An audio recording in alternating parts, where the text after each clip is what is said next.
To the Warwickshire Capital Magistrate.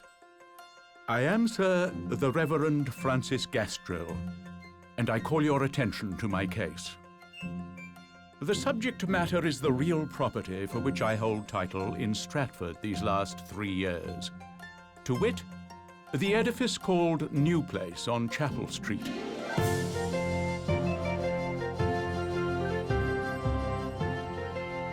For centuries, historians have longed to discover an actual correspondence from the pen of William Shakespeare. Without, arguments about his lifestyle and standing would be long unresolved. Until a recent discovery in the Warwickshire villages of Snitterfield and Wilmcote, southwest of Stratford. It was a letter written 100 years after Shakespeare's time, by the hand of Reverend Francis Gastrell, to the town's capital magistrate, explaining why he was tearing down this apparently beautiful home. The procession of the ungodly worshippers of the former owner, whose name you know, but is too profane for my pen, and even through our private yard did most sorely transgress.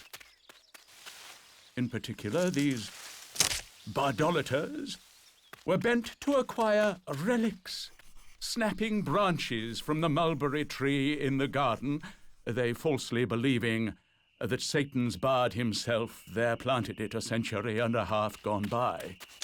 And they did so as sinners will, at all hours, night and day. The house was demolished 2 years later.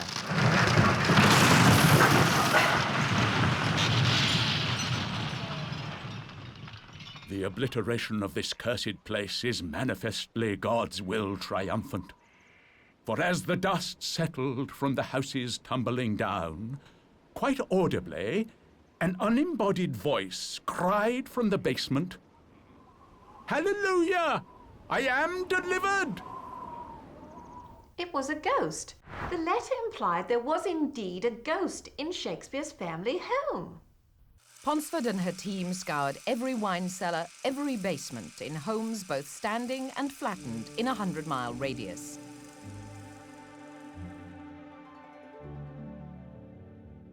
July 8, 1596.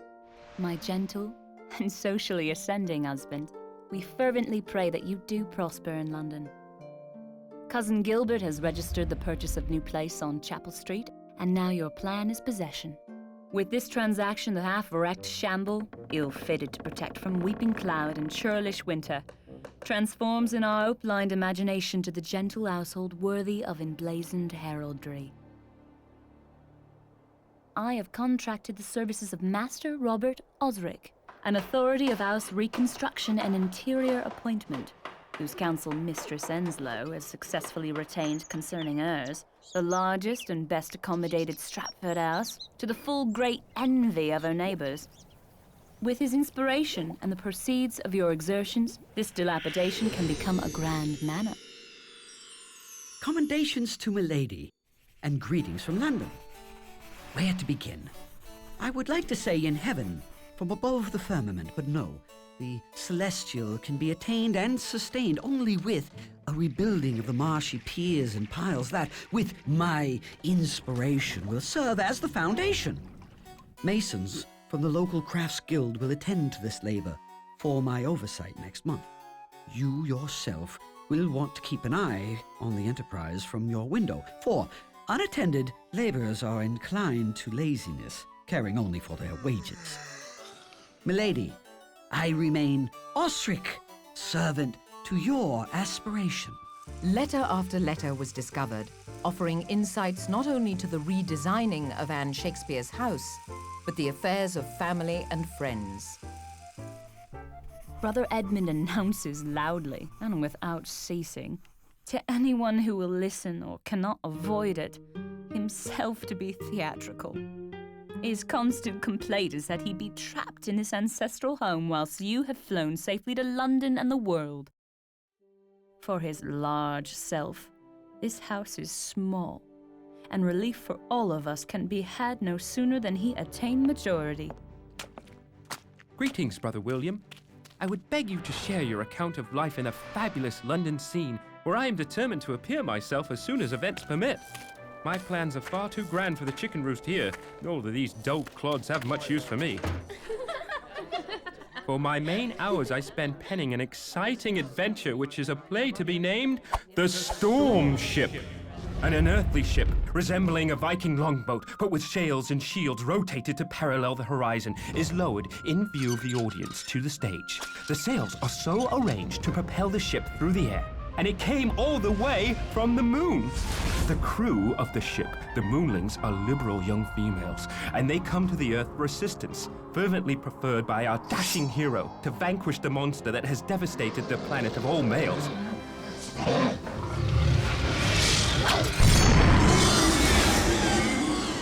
And provide the seed for repopulation.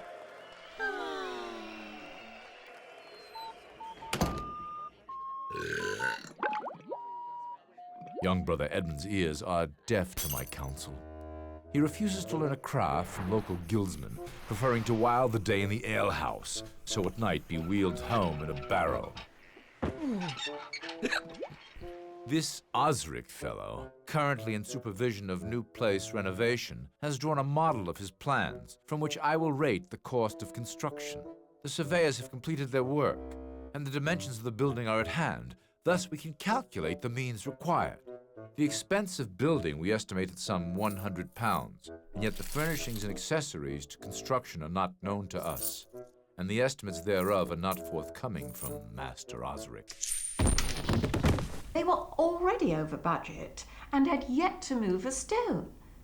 This is, of course, speculation, but among the lavish decorations and amenities discussed, a labourer was hired who was not of the same stature. To Squire Osric, Masteryship of Gentrification, I recommend myself, Alfred Dogbones, trencher and scratcher of your illusionary self's very articulation, to you, in the verity of extolment. The issue at hand, which handles pick, shovel and scratch, is deconstruction and reconstruction of the foundations at New Place. Trenches and trenching are the charges, your masterhood. These are Dogbones' past history and future fate as well. Dogbones, the private soldier of skirmishes past, did trench for Privy Common, as necessary, a latrine. The trench is at hand. The hand is at the New Place. This trench is charged to deliquificate the fundament, that which environs the foundation walls. Water, the great decayer, must be escorted, perforce to leave and abstain. But then, and forthrighteously, the complaints. The matter of addressment, sire, is immaterial. It relates to the matter, but not with materiality. That which is impedimentary to the trenchment, for striven is, by cock and pie, a ghostly presence.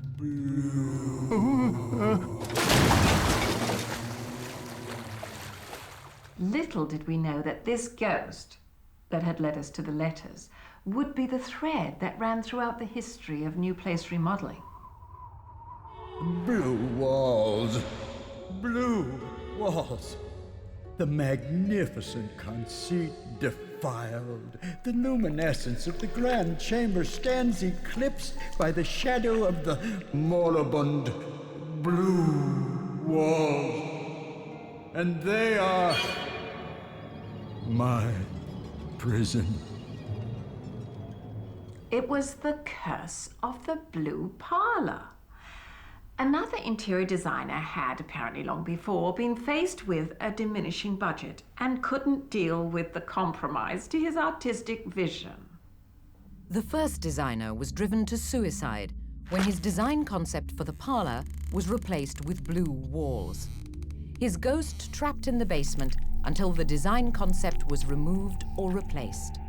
Honourable Lady, methought that I had dealt with every kind of house-building problem that could be, but the impertinent spirit intruder threatens to o'erthrow the works.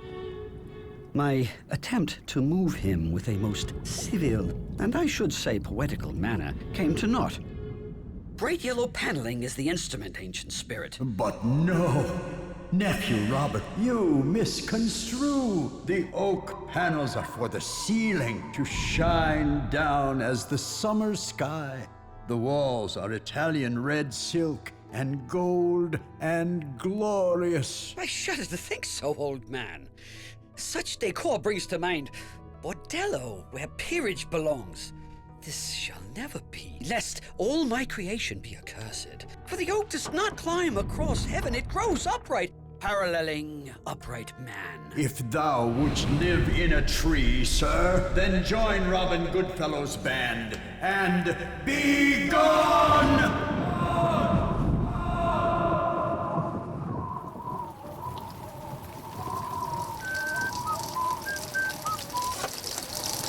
Hey, Robin, jolly Robin, tell me how thy lady does. Hey, Robin, jolly Robin. Oh, blast me for working such late hours. Tell me how thy lady does. Oh, please, sir. I'm just digging a trench. I see thee not. Therefore, haunt me not. Please?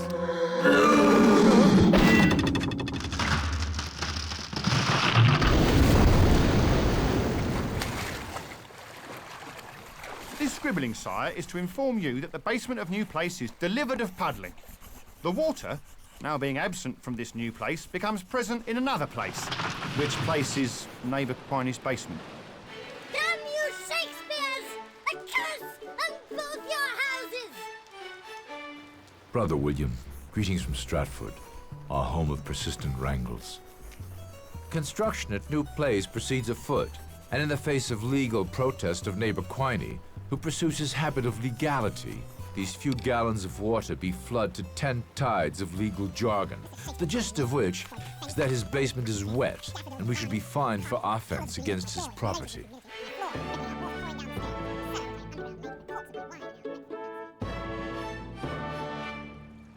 November 21, 1596. To Master Osric. Nick Clever greets you.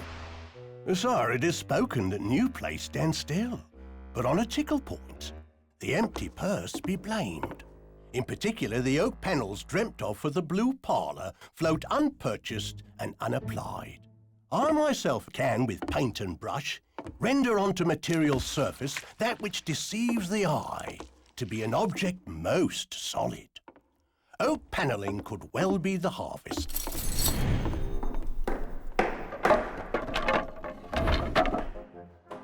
Brother William finds himself preoccupied with his plays. No time to consider mine fairly.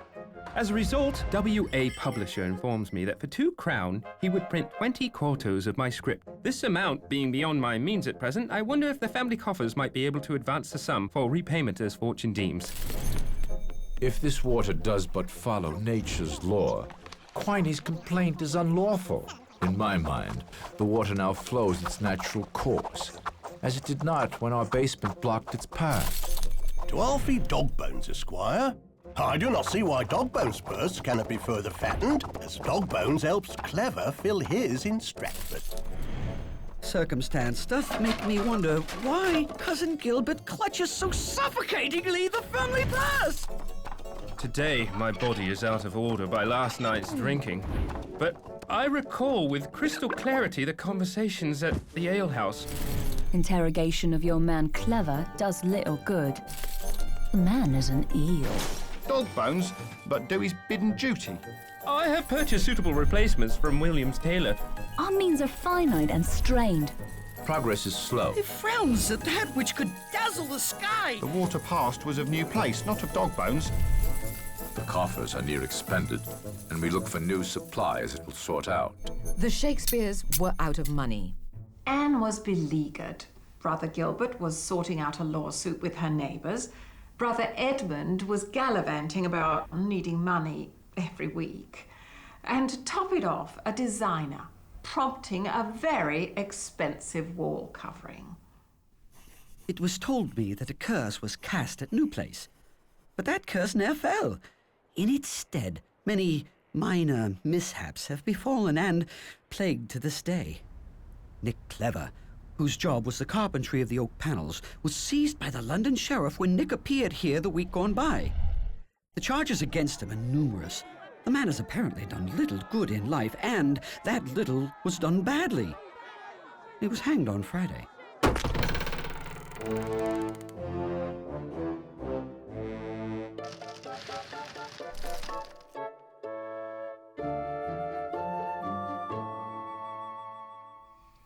Up to this point, Anne Shakespeare had allowed male control over the house project.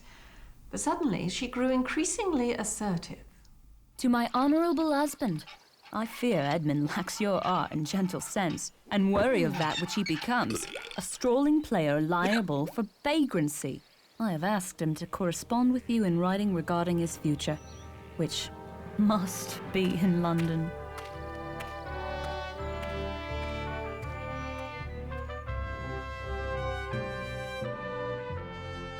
Our neighbours plan a journey to London come Michaelmas. I have told them mayhaps you can appease their lawsuit with some theatrical favour.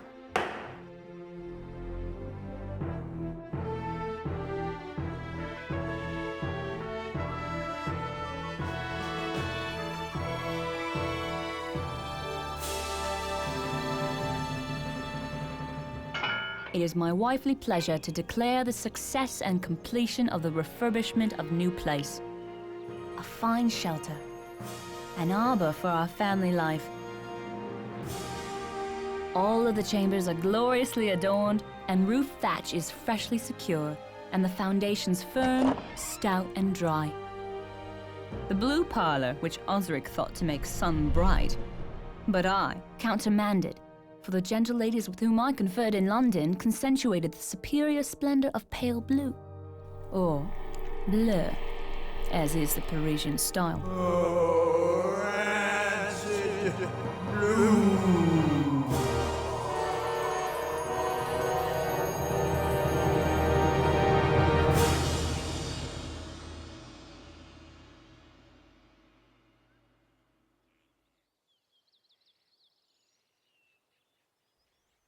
Having vacated the premises since 1758 and returned to the modesty of Snitterfield, I am informed that the annual tax of property, £5 sterling, continues as a levy upon this uninhabited house.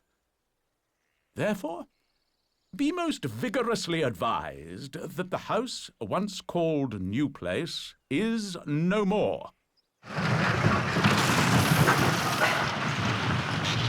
Hallelujah! I am delivered! Done.